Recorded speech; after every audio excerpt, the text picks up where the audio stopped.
né, conforme estava previsto, e depois completou a atividade no CEP, e ele estando em condições amanhã, não apresentando nenhum tipo de resquício no treino de amanhã, ele está confirmado para o jogo, sim. Queria que você falasse do Donati, né? O Donati não apareceu em campo, fez um trabalho específico ali na academia, muitas dores ainda musculares, como é que ele está?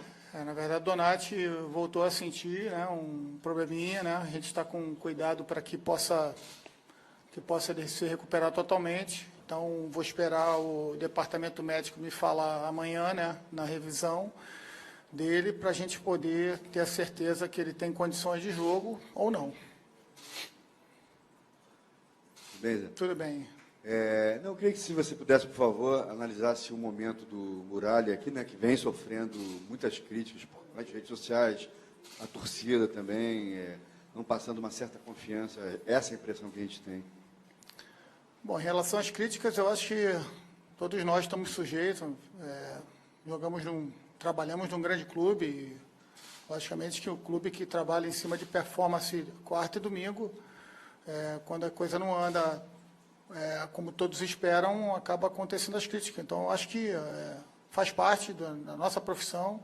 O Muralha tem total confiança da comissão técnica, dos atletas, dos colegas dele de trabalho, e eu tenho certeza que no momento que a gente mais precisar, ele vai estar presente, porque se trata de um grande goleiro, que vem mostrando durante esse tempo que ele está no Flamengo, que está em evolução. Então, eu acho que faz parte. Todos nós aqui temos fases boas, fases não tão boas, mas acredito que ele é extremamente trabalhador, e isso aí ele vai tirar com certeza de letra, com certeza também criando caixa para a carreira dele. Zé, boa tarde. O calendário do futebol brasileiro ele tem umas particularidades assim. Então agora a gente está entrando talvez no primeiro terço importante do ano. Então se trabalhou até agora para essa semana que vocês vão viver, 2 jogos do estadual e o jogo decisivo de classificação na Libertadores. O que você vai levar em conta para escalar o time seguidamente em 3 jogos? Porque a gente sabe que, querendo, mesmo sendo competições diferentes, o ânimo, as críticas ou os elogios, um jogo vai interferindo no outro até o outro domingo, né? O que você vai levar em conta para montar esse quebra-cabeça? Bom, como você falou, é difícil a gente fazer uma análise mais profunda do calendário do futebol brasileiro, né? A gente tem equipes disputando 4 competições diferentes de forma simultânea, né?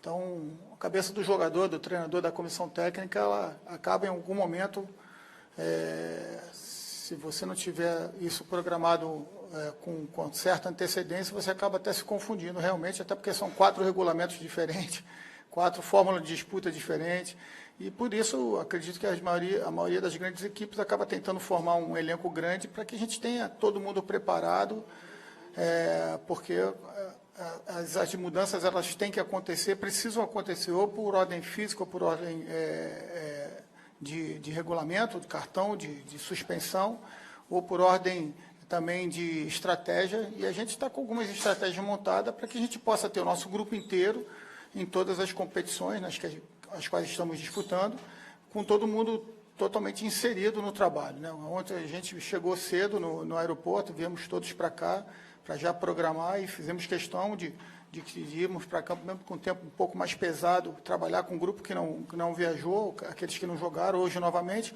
porque em algum momento a gente vai acabar precisando de todo mundo. Então, já foi assim na Primeira Liga, onde a gente conseguiu classificar com um grupo que não está jogando tanto assim. No estadual, conseguimos também, em algumas partidas, mandar a campo esses atletas, e nem por isso deixamos cair a questão do rendimento. Agora, chegamos, ainda bem, né, num momento agudo do mês, né, das competições, mas ainda bem que a gente está disputando uma final do Campeonato Carioca e também com chances reais de classificação para a segunda fase da Libertadores, já na semana que vem. Gente, só a minha leitura está certa.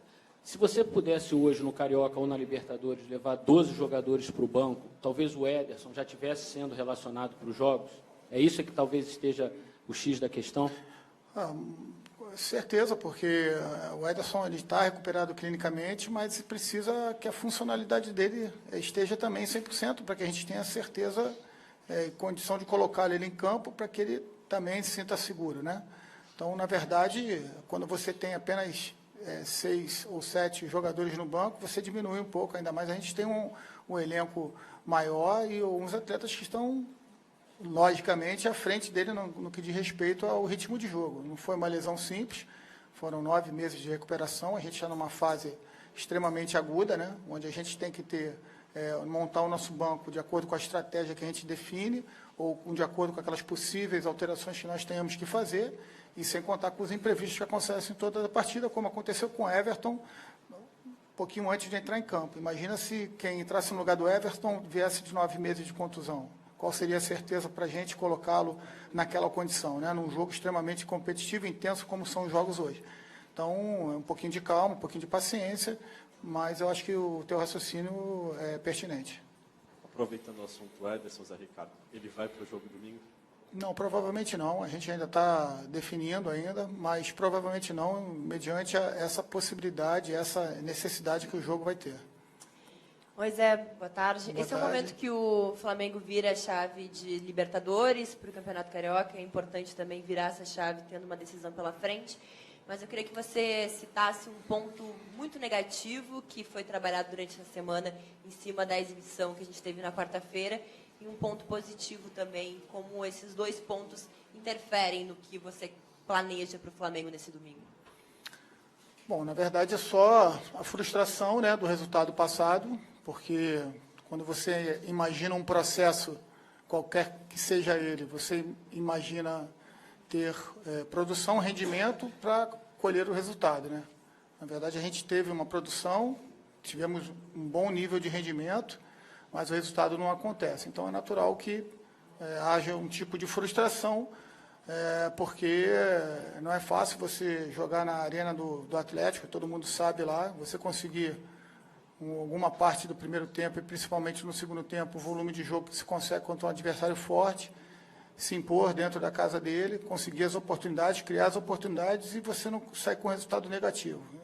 Mas todos somos muito profissionais e sabemos que isso faz parte, né, da nossa vida, da nossa carreira.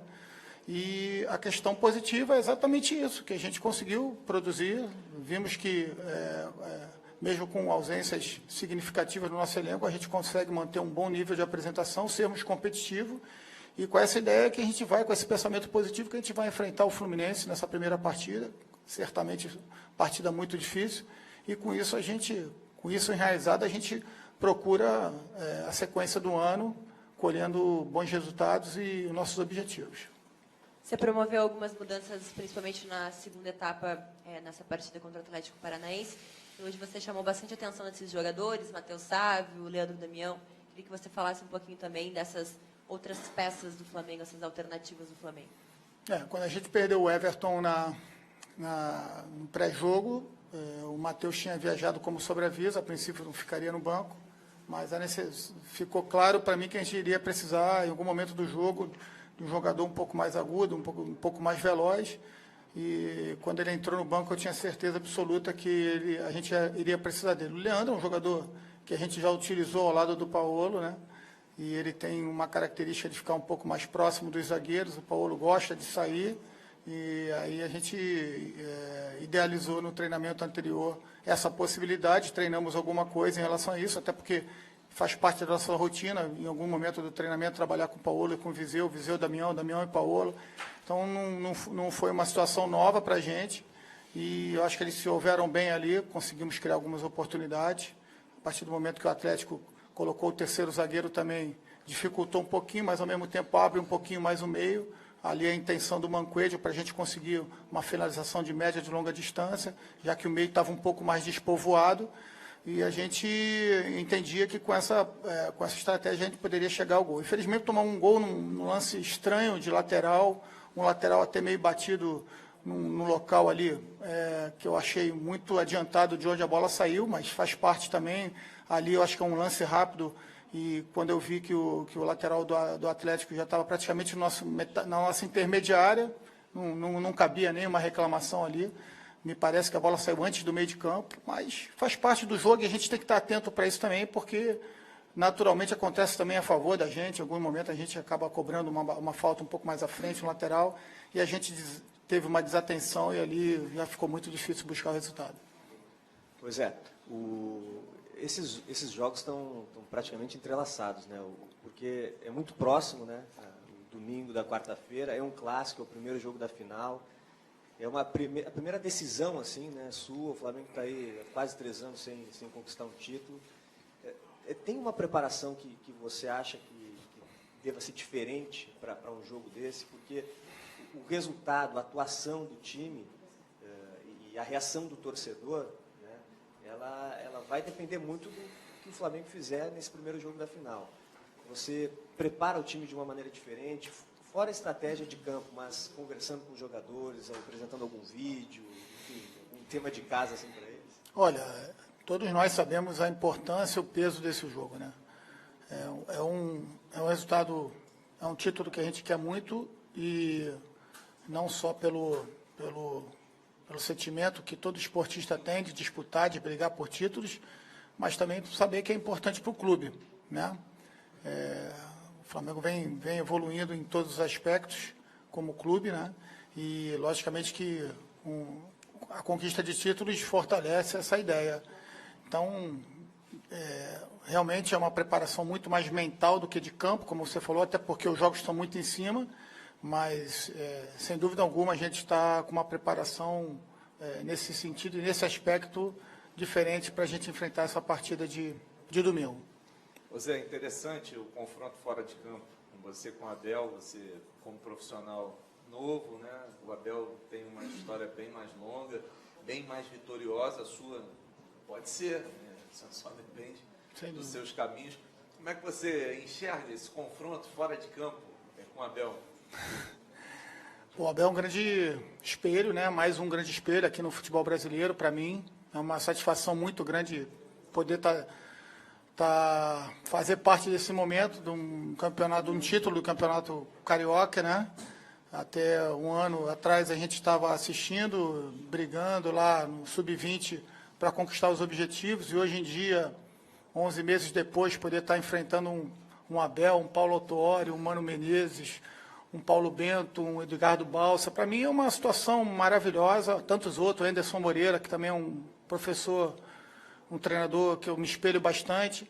Então, para mim é uma satisfação, né? Pelo que a gente já se enfrentou na final da Taça Guanabara, pelo que eu ouvi, né? Parece que é o 24º, 25º. Pô, se ele deixar umzinho para mim, acho que não vai ter problema, não. O que ele falou para você no fim? Desculpa, ele depois deu um abraço longo no final da Taça Guanabara e falou um monte de coisa no teu ouvido, eu estava ali perto, no teu ouvido. É verdade. Eu estava um pouco emocionado, triste, né?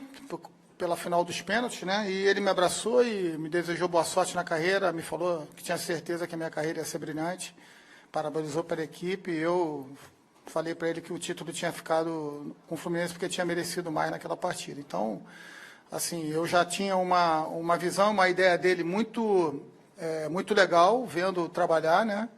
E depois conhecendo pessoalmente, mesmo por pouco tempo, a admiração cresceu ainda mais. Zé, são duas em uma, mas o tema é o mesmo, que é a decisão. Como é que você encara essa decisão, tendo perdido a Taça Guanabara? Tem um gosto especial, um sabor de revanche. E como parar o ataque do time mais positivo do Brasil? Na verdade, eu não vejo como revanche. A própria carreira vitoriosa do Abel, com certeza ele passou por dificuldades também, finais, não ganhou todas, né? E partidas importantes também não. E como ele mesmo falou, estou iniciando uma carreira e acho que isso vai servindo de casca para a gente, né? Nem todo mundo ganha sempre, nem todo mundo perde sempre. Então, vou buscar com unhas e dentes, nós iremos buscar com unhas e dentes esse título, e para que esse título venha, a gente tem que encontrar uma estratégia, né? A gente tem que estar muito concentrado, porque realmente a equipe do Fluminense é uma equipe que ataca bastante, né? Tem muito volume ofensivo, mas o Fluminense também tem os seus pontos fracos, e a gente vai tentar observar esses pontos fracos aí, otimizar o que a gente tem de bom, para a gente poder fazer uma grande partida, 2 grandes partidas, e trazer esse título para a Gávea. Zé, queria que você falasse sobre o bom momento do Guerreiro. Perguntar sobre a importância dele para o time, naturalmente você vai falar muito bem, mas queria que você esmiuçasse isso aí, esse grande momento do Guerreiro. Olha, eu já falei do Guerreiro algumas vezes aqui para vocês, e novamente a gente sabe que ele já passou algumas fases boas aqui no Brasil, e jogando pelo Corinthians, né, principalmente no título mundial, naquela época ele realmente estava fazendo grandes partidas. Eu acho que ele atingiu aqui no Flamengo, se é que posso dizer assim, uma maturidade dentro do clube, né? Ele está mais ambientado, mais adaptado, se sentindo melhor. Ele mesmo já falou isso para a gente, que está mais adaptado ao Rio de Janeiro, se sente mais carioca. E eu acho que tudo isso, né, o clube também passando por um bom momento, tendo companheiros que também trabalham em função dele, acho que tudo isso vai criando para ele um ambiente ótimo, né, um ambiente bom para que ele possa desenvolver todo o futebol que ele tem. E a nossa contribuição é que a gente perceba isso e também trabalhe em prol disso. Otimizar o que o ser humano tem de bom, acho que é o melhor caminho para encontrar os melhores resultados. Tudo bem? Você analisa a questão disso, a gente viu o Flamengo sempre muito competitivo, né, sob o seu comando, mas quando perde algumas peças importantes, como perdeu dessa vez, acaba talvez na eficiência, em alguns momentos dos jogos, não corresponde tanto. Você busca o quê? Variar a jogada, variar esquema, a gente vê que você tentava ali, nos três volantes, aí joga o Arão mais para frente, ele desempenha bem essa função, quando vai bem o time dá uma crescida. Você consegue ver que o que você tem na mão do seu elenco, você dá para encontrar soluções assim para embate que tem acontecido? Olha, como a gente falou, as perdas, né, a saída de atletas importantes faz parte da rotina de qualquer clube, né? E o que a gente precisa, e o que eu tenho buscado fortalecer é a ideia de jogo, né? A gente vê hoje, e isso é uma coisa que a gente se orgulha também de ver, a gente vê atletas que não são oriundos daquela posição desempenhar bem aquela função. Então, isso para mim é assim uma evolução, porque não basta o lateral direito saber o que ele tem que fazer. Na minha ideia, na minha visão, ele tem que saber e entender, pelo menos, todas as funções no campo, dos seus companheiros também, para que, dentro dos movimentos que a gente pré-estabelece, o que acaba no caos do jogo acontecendo, ele saiba desenvolver aquela função. Então, isso passa por rotina de trabalho, de treinamento, condicionamento, comportamento repetido, condicionado, e também parte muito da parte cognitiva, entendimento de jogo de cada atleta. E quando eles conseguem entender isso, facilita muito a nossa ideia quando a gente tem a perda de um jogador áurea. Acontece isso, já aconteceu 2, 3 oportunidades com o Trauco, o Rodinei já jogou na linha da frente, hoje você vê o Arão saindo um pouquinho mais, entendendo a função, o Gabriel podendo jogar ali nas 3 posições, quando a gente está no 4-2-3-1, o Paulo, que tem muito cognitivo, quando vem para jogar um pouquinho mais centralizado, sem jogar tanta profundidade também, Pará e Trauco quando jogam por dentro. Então, isso aí eu acho que é mérito deles, de entender o trabalho e procurar executar aquilo que a gente pede no treinamento, porque isso vai acabar se desenvolvendo naturalmente no jogo. Depois da partida você falou até que ia fazer exame de jogadores para saber que estaria à disposição. Mas pelo que você está falando agora, parece que você vai realmente com o que você tem de melhor. A ideia é só realmente poupar aquele jogador que precisar, se precisar. Queria que você aproveitasse e falasse até em relação à ponta direita. Você falou do Muralha criticado, Gabriel tem sofrido algumas críticas, mas na Libertadores você, por exemplo, não pode usar o Berrio. Tem a possibilidade de você usar, assim, até a sua ideia não, é manter o mesmo time, independente de já ter outra partida da Libertadores? Bom, muito provavelmente a gente vai ter 1 ou 2 jogadores que talvez necessitem serem poupados. Mas a ideia é a gente ter a força máxima, até porque é um título importantíssimo, né, para o clube, para mim, para os jogadores, para toda a torcida. E a gente vai, aquilo que a gente tem de melhor, sem dúvida alguma. Durante a entrevista coletiva, você falou algumas vezes de estratégia, né, de palavra estratégia. Você sempre fala isso, de buscar a ideia do jogo. Você considera esse assim, um traço mais marcante da sua personalidade como treinador, de planejamento e estratégia? De já chegar ali sabendo o que você vai fazer, de analisar muito esse outro lado? Eu acho que no alto nível, qualquer esporte passa por isso. Então, se a gente for ver o futebol, não pode ser diferente. Se a gente for ver outros esportes, então, a questão, a dimensão tática, a dimensão organizacional do jogo, ela acaba tendo até muito mais desmembramentos, né? Então, basicamente, todas as equipes sabem como as outras jogam, Hoje é muito difícil você esconder alguma coisa de um adversário. Logicamente, o que muda é realmente a situação para o jogo, e isso eu chamo de estratégia de jogo. Então, gosto, me interesso, porque vejo que é importante e que, na minha visão, faz uma diferença muito grande. Zé, mais uma aqui. Queria que você falasse, a gente comenta muito da velocidade do Fluminense, e agora, depois das partidas da Libertadores, o Berrio pode ser uma opção também nessa final aí. Como é que você falou de adaptação do Guerreiro? Como é que ele está, assim, depois de ter chegado aí e ter jogado? Essa suspensão atrapalhou muito. Como é que você tem trabalhado especificamente com ele, mesmo fora dos jogos? Você acha que há uma força a mais nessa final? Você está falando do Berrio, né? Berrio, Não do Guerreiro, tá? Berrio. Bom, o Berrio é um atleta que, no pouco tempo que já está aqui, já se mostrou extremamente profissional. A gente não tem nenhum tipo de problema com ele quando ele está jogando ou quando ele não está jogando. Se prepara muito, sempre otimizando também aquilo que ele tem de bom. E eu acho que sem dúvida alguma, para a gente uma possibilidade. Ou começando a partida, durante a partida, utilizá-lo naquilo que ele tem de melhor também, que é o jogo em velocidade, para que a gente possa ter mais essa oportunidade, mais essa força para as finais. Obrigado, Zé. Obrigado, gente. Bom final de semana aí. Alguém vai para passeata aí? Não? E você vai? Tem ninguém do sindicato aí, não? Não, né? Você estava trabalhando aonde?